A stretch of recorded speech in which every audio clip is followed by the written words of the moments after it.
தேவஜனமே, victory gospel search விடுதலையின் சுவிசேஷ சபை வழியாய் உங்களுக்கு கிருபையும் சமாதானமும் உண்டாவதாக. இன்று தேவன் உங்களுக்கு தரும் ஆவிக்குரிய மன்னா என்ன அப்படின்னா, மார்க்கு 7:34 வானத்தை அண்ணார்ந்து பார்த்து பெருமூச்சு விட்டு எப்பத்தா என்றார், அதற்கு திறக்கப்படுவதாக என்று அர்த்தமாம்.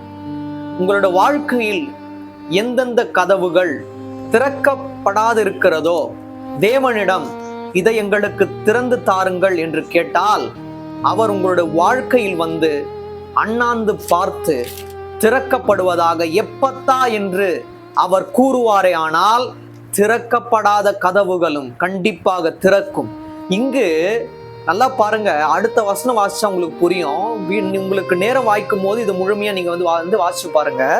உடனே அவனுடைய செவிகள் திறக்கப்பட்டு அவனுடைய நாவின் கட்டும் அவிழ்ந்து அவன் செவ்வையாய் பேசினான். நல்லா பாருங்க, செவிகள் நாவு இரண்டுமே கட்டப்பட்டு இருந்தது. ஆனால் தேவன் வந்து உங்களுடைய வாழ்க்கையில் மேன்மையான காரியங்களை செய்ய வேண்டும் என்று அவர் தீர்மானத்தோடு நிச்சயித்து வருவாரானால், கண்டிப்பாக திறக்கப்படாத செவியும் பூட்டப்பட்டிருக்கிற நாவும் கண்டிப்பாக திறக்கப்படும். கண்டிப்பாக தேவன் அதை திறந்து உங்களுடைய வாழ்க்கையையும் தேவன் புதிதாய் மாற்ற வல்லவராய் இருக்கிறார்.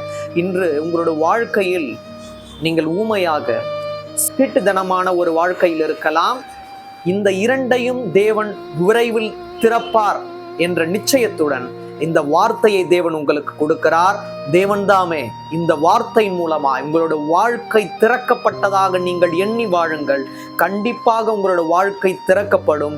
அப்பொழுது நீங்கள் தேவனையே விசுவாசித்து அவரை போற்றி பாடுங்கள். தேவன் தாமே உங்கள் யாவரையும் மென்மேலும் ஆசீர்வதிப்பாராக. ஆமென்.